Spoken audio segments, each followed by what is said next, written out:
Bonjour à tous. Moi, je suis Jorge, je suis prof de français, professeur FLE depuis 2005. Ça fait déjà 15 ans que je donne des cours de français. Une profession que j'ai obtenue pas forcément par hasard, mais en cherchant du travail, je ne trouvais pas. Et en faisant surtout des petits tests avec des pros sur le côté laboral, on m'a suggéré de donner des cours, de devenir prof. Et bon, j'avais deux compétences. Je suis dessinateur industriel d'un côté et de l'autre, je parlais le français depuis 15 ans parce que j'étudiais au lycée franco-mexicain. Et bon, c'est surtout ces compétences en parlant la langue française qui m'ont permis de devenir prof. Et ça m'a donné surtout de bonnes expériences et de bons résultats. Actuellement, je travaille dans une école, dans un collège plutôt, et dans des universités. Et bien sûr des cours internes à l'Alliance française. Et je suis aussi correcteur examinateur de examen de certification d'ELF. Mais surtout ce qui me plaît beaucoup, c'est de trouver toujours des gens dont j'ai donné des cours il y a déjà 10 ans, 13 ans, 7 ans, 8 ans. Je trouve partout dans la ville de Saint-Louis des gens que je connais parce que je leur ai donné des cours. Et donc ça me rend très très heureux quand on se trouve dans un centre commercial, dans la rue, etc. de les saluer. Quand j'ai commencé mes cours de français, je me rappelle bien d'une petite anecdote. C'était un élève,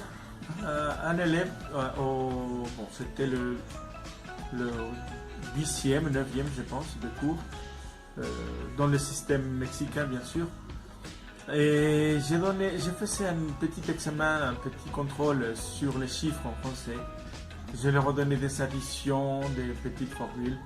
Il y a un élève qui m'a dit « Prof, je ne sais pas faire des mathématiques en français. » Alors ça m'a vraiment fait rire.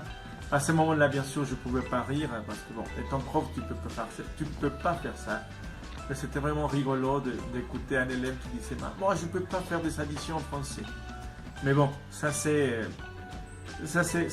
sympathique parce que c'était des chiffres aussi, donc des chiffres numériques. Donc voilà, c'était ça une bonne anecdote.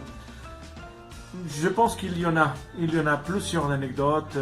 Les élèves qui utilisent les traducteurs et parfois ils s'inventent des phrases un peu complexes ou qui n'ont rien à dire en français, mais bon, ça c'est partout, tous les temps. En passant à cette période de Covid, que cela fera déjà 9 mois qu'on est dans la situation, et ben je ne peux dire que merci, parce que c'est la langue française qui me permet de continuer à travailler à la maison. Bien sûr, l'expérience est différente, parce qu'on ne peut pas être en contact avec les élèves, on ne peut pas les évaluer de la même manière, mais quand même, j'essaie toujours de maintenir mes élèves attirés par les cours et de cette façon pouvoir obtenir de bons résultats. Et finalement, je n'ai que de remerciements pour ce que j'ai appris des français depuis 35 ans déjà, parce que bon, j'ai fait le lycée là-bas et j'ai pas fait mon bac, je n'ai pas passé mon bac plutôt, mais bon, je suis resté au Mexique donc ça m'a pas affecté. Je pouvais avoir mon certificat, mon diplôme de cours du système mexicain, donc voilà, c'est ça. Je continue mes études, l'université, un master en éducation, et voilà, c'est ça. Je suis heureux et je suis très fier de ça.